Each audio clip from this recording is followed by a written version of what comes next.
So you want to build a house of cards. Well, I'm going to teach you how to do that. Your first step is going to be choosing the right deck of cards to use. You know those old and heavily worn playing cards that you keep around in case you ever get super drunk and want to play a mad game of Go Fish at a party? Well, those might be your best option. It might be tempting to go with a deck that's a little more high-end, like this Theory 11 Union deck.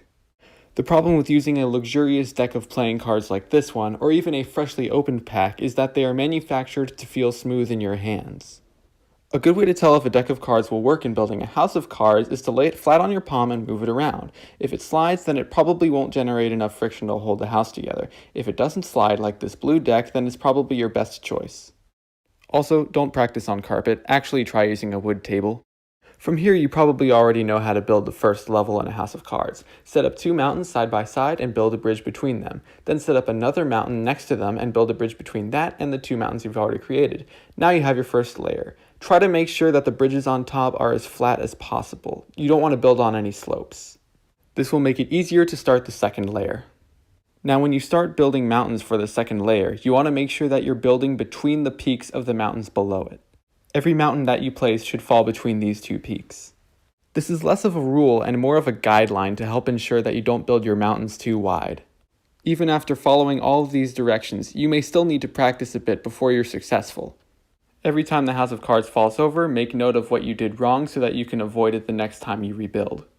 And don't be afraid to make adjustments on the cards you've already placed down. So now that you're ready to begin the second level, take your mountain. Remember to place it between two mountain peaks, and carefully set it down. Once it's down, move quickly to make sure it doesn't fall over before you can place another mountain beside it. When you place the second mountain, it is likely to disrupt the first one and cause it to fall over, so you'll need to have your hand there to catch it and restabilize it. Once again, move quickly to place a bridge down on top of these two mountains so that they don't have a chance to fall over. Time is of the essence whenever you place a new mountain down on a house of cards.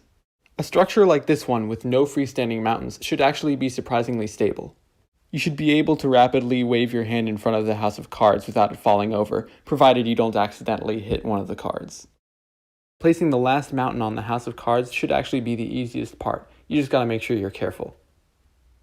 Now that you have finally completed your house of cards, this is the perfect opportunity for you to take pictures of it before it falls down.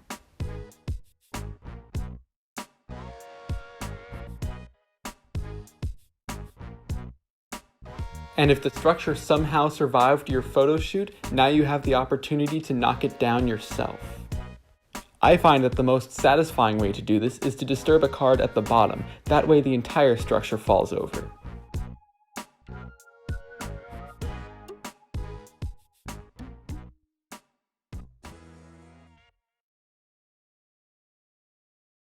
If you made it this far into the video, here's an E major 7th chord.